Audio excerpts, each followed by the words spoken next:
Honorable the Leader of the Opposition,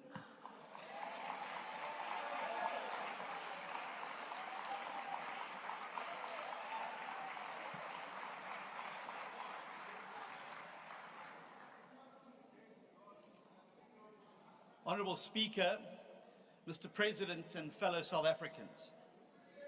In January 2019, a select group of business executives were invited to a dinner on the sidelines of the World Economic Forum in Davos, Switzerland. At that dinner, the host stood up and described the term in office of South Africa's former President Jacob Zuma as 9 wasted years. And influential people who attended that dinner said that they were impressed with the forthrightness of the comment.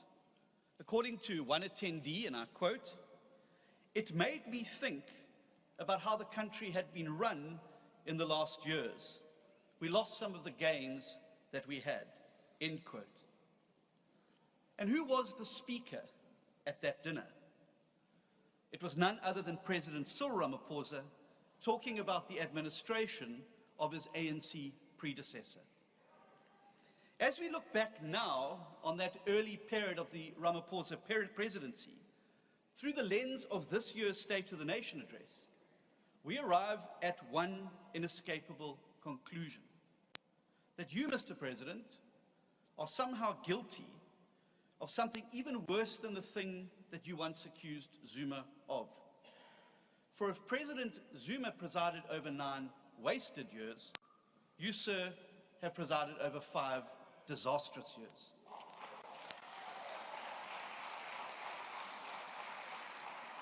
If you thought that we lost some gains under Zuma, then under this administration, we have gained only losses.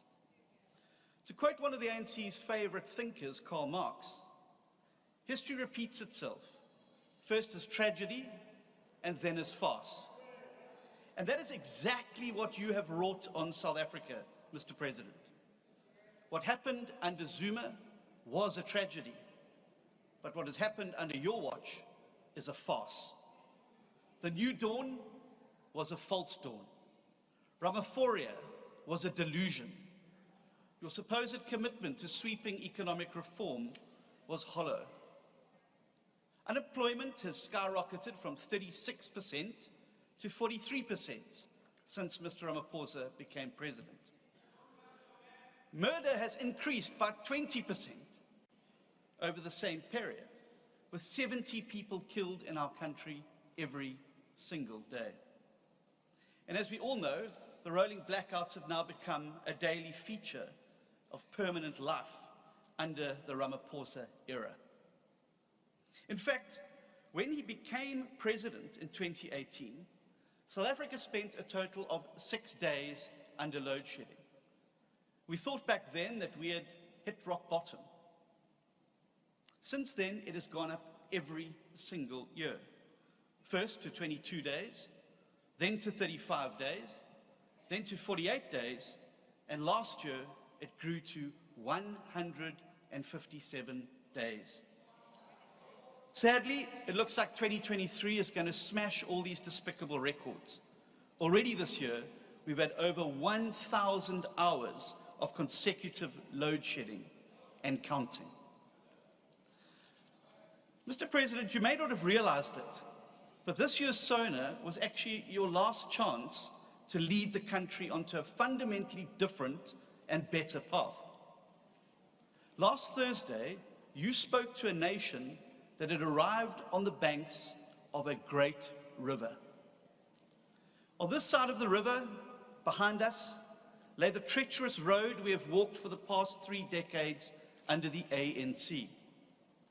This is the socialist approach that the party embarked upon in 1997, when they formally adopted the policy of cadre deployment in order to, and I quote, control every lever of the state, unquote.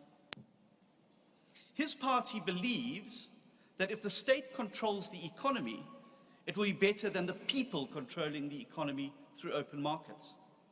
They believe that the best way to deliver affordable, reliable energy supply for the nation is for the ANC to keep full control of South Africa's energy production. They believe that the best way to provide affordable rail transport for the nation is to keep full control of the railways with the ANC. They believe that the best way to manage a pandemic is to centralize all control in a national command center for them to decide who must be locked down and who mustn't, who can work and who cannot. And that is why this road is marked by stage 6 load shedding that reaches into the homes of every single South African every single day. It's marked by failing public services, by hospitals that cannot treat the sick, by trains that cannot run, and by a police service that can no longer keep us safe. These are no longer warnings about what will happen under the ANC's failed approach of centralized state control. This is now the daily reality of life in South Africa. Yet, as we stood on that riverbank last Thursday, we could look across to the other side. We saw a road extending to a fundamentally different and better future. But to get there, to turn our backs on decades of failed ANC policies, we first had to cross that great river, knowing that if we ever did get to the other side, the rushing torrent would ensure that we never, ever went backwards. On Thursday, a courageous leader who really cared about this nation would have had the head and the heart to admit that his party is wrong, that it is time to cross the Rubicon and embrace the opposite of socialism, which is power to the people.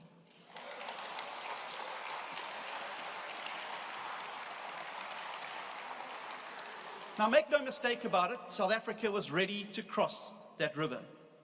The men and women of this country are tired to their very core of the abuse that this ANC government has put them through. On last Thursday, we looked to you, sir, our president. We asked you to show us the way across the river, to unleash the power of the market to solve our electricity crisis, to get the incapable state out of the way of the incredible resourcefulness and creativity of the South African people, to put us on the road to socio-economic freedom that all of the world's prosperous nations have traveled. Because we don't want to rely on being resilient, we want to rely on being resourceful. We don't want to rely on meager social grants, we want to rely on our own jobs and businesses. We don't want to rely on your cadres, we want to rely on ourselves. And what did our leader do on that riverbank with the fate of our nation at stake? President Cyril Ramaphosa could not cross the Rubicon.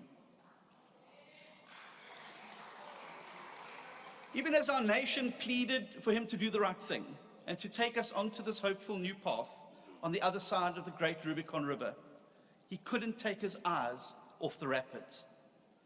Even as the people of South Africa raised their voice in unison and frustration, all he could do was stare, terrified at the challenge. Instead of leading us across the Rubicon at the SONA of this year, Mr. Ramaphosa told us to turn around, to stay on this side of the riverbank, to double down on the same failed policies and the ANC approach of state control that has landed us in this terrible mess.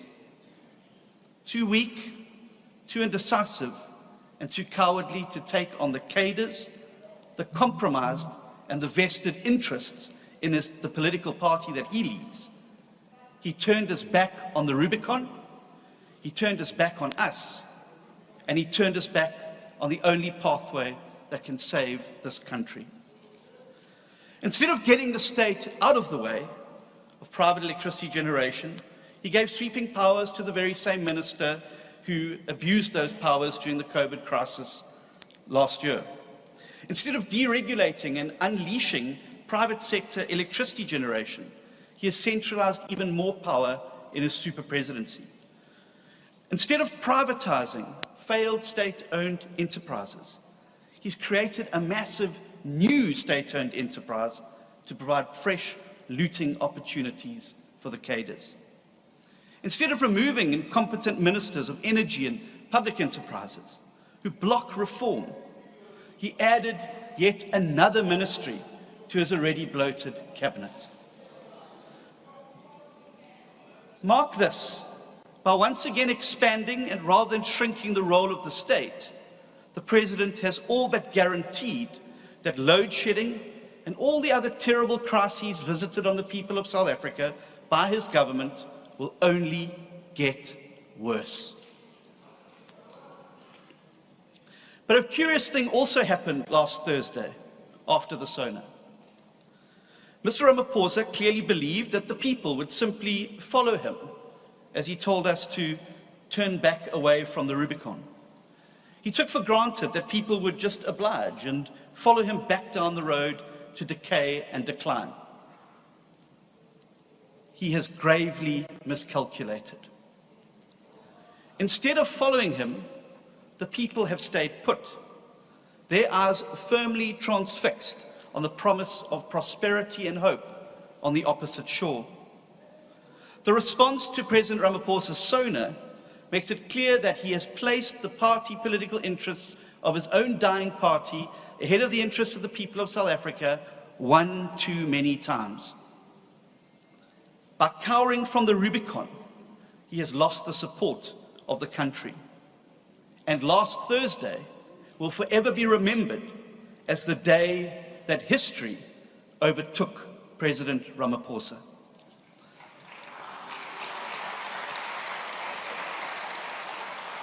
By failing to listen to the cries of the people and doubling down on the failed ideologies that caused the suffering, the government has deserted us. But that does not mean that we can't still cross this great river. Yes, Tumamina was an empty slogan. Yes, the new dawn was a cruel mirage. And yes, Palapala showed us who he really is. And yes, we too wonder, as he said, why he is still doing the job.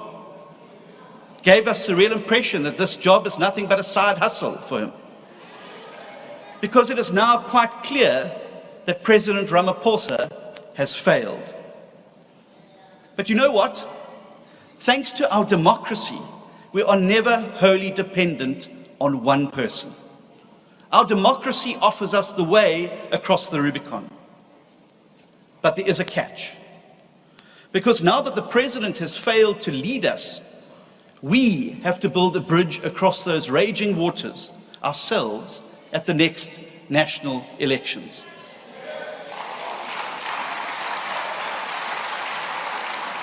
During his speech, the president claimed that we are defined by platitudes like hope and resilience. Wrong, Mr. President. We are a nation that should be defined by our commitment to a constitutional democracy, because it is democracy that offers us a way out when all leaders have to offer is empty and hollow platitudes. And it's precisely for moments like this, when the leader fails this nation, that we have a democracy. If we want to get this country onto a better path before load shedding and the terrible policies and decline make it impossible to recover, it's time to use our democracy. And let there be no doubt, there is only one party that offers our country a realistic way across the Rubicon and onto a better path. While ANC-run municipalities collapse, there's only one party that is systematically fixing municipalities like Midvaal in Gauteng, Umgeni in KwaZulu-Natal, and Koga in the Eastern Cape. As cadre deployment and corruption rips apart the very fabric of the state, there's only one party that runs a clean and competent government in the Western Cape.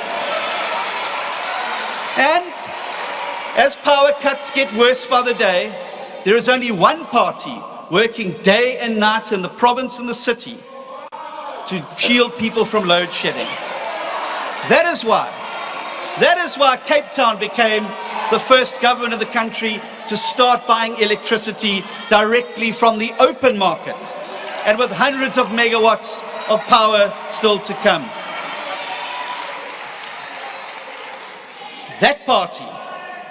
And the only party to save South Africa is the Democratic Alliance.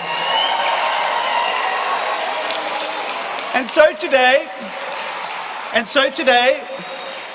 I stand before the people of our country not to offer you more idealistic dreams, bullet trains, smart cities, and empty talk of hope. We tried the idealism of the new dawn. It was a false dawn. So now we must try pragmatism. For that is what the DA offers our country. A credible, pragmatic, realistic set of solutions that will get our country working again and get us across that Rubicon once and for all.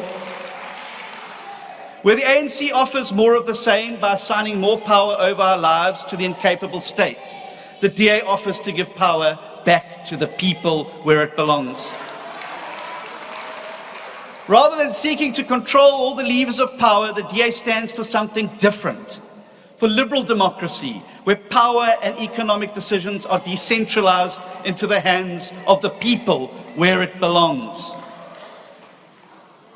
Accountability, non-racialism, commitment to the rule of law, and an inclusive social market economy that embraces the private and public sectors as partners, with zero tolerance for corruption. It is these timeless principles that have helped us turn around those municipalities and get this government in the Western Cape onto the path where it is now the best run provincial administration in the country. And by voting DA in 2024, we can bring this to bear at a national level. And let's be clear, the DA is the only game in town, because anybody who seriously wants to cross that Rubicon must understand the binary. The latest polling shows that we are just 10 percentage points behind the ANC. They've dropped to 37%, we're on 27%, and we are closing that gap. Support for them has crashed. And no matter how anyone spins it, our country faces a binary. Next year, a national government will either be an ANC-led coalition or it will be a DA-led coalition. We will either have a yellow coalition trapped on the wrong side of that riverbank, suffering misery and poverty, or we will have a blue coalition led by the DA that leads us across the Rubicon towards a better and brighter future. Honourable Speaker, the people of South Africa know what needs to be done to fix the country. They are ready to embrace private electricity generation, to privatise failed state-owned enterprises, to replace the terrible race-based policies that only empower the connected elite with non-racial policies that are targeted towards lifting poor people out of poverty and into opportunity. The people of our country are ready to cross the Rubicon. And the good news is we can still do it. We're just going to have to do it without President Ramaphosa. By uniting behind the DA next year, we can cross that Rubicon. We can leave behind the corrupt state-led paradigm for good. And South Africa, on the other side of the Rubicon, awaits a new country, where load shedding and corruption are a thing of the past, where quality education and healthcare are available to all, where millions of people can move out of poverty and into opportunity, and where all of us feel safe. And the truth is, the ANC is not going to lead us to that future. They are the past. The challenges we face are large, and yes, tough battles lie ahead of us. But outside this city hall and across the length and breadth of South Africa, there are millions of ordinary, hard-working citizens who are desperate for change. In the face of growing hardship inflicted by the government, these are the people who still get up every day to try and build a better life for them and their families. These are the people that we have alongside us. Together we can build a land of prosperity and opportunity, but we're going to need a government that's working for us, not against us. And the only way we can get there is by using our democracy next year to elect a DA government, A government with the courage to do what President Ramaphosa couldn't and cross that Rubicon. Thank you. Thank you very much. We will now proceed. To the Minister in the Presidency.